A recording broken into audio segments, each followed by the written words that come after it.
Wolmer's boys have retained their ISSA TVJ National T20 title, defeating Excelsior High by 6 wickets in Saturday's final at Sabina Park.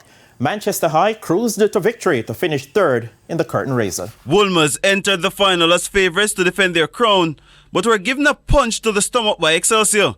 The Mountain View Avenue-based team batted first and made a challenging 149 for 6 off their allotted overs. Captain Michael Clark was at his belligerent best, smashing 10 sixes in a top score of 79 off just 32 deliveries to power the Excelsior batting effort. Alex Hines, Nicholas Olong and Nikolai McKenzie took a wicket each for Wolmer's.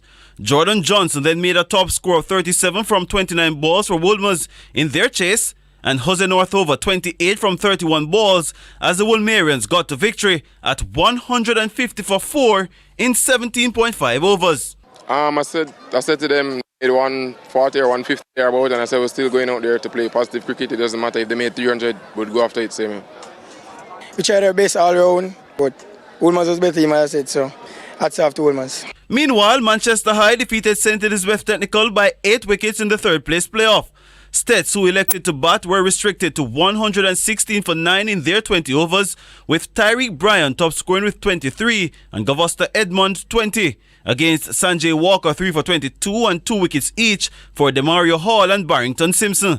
Manchester High then cruised to victory at 121 for 2, with Shaquille Brown leading the way with 51 and Matthew Morgan supporting with 40.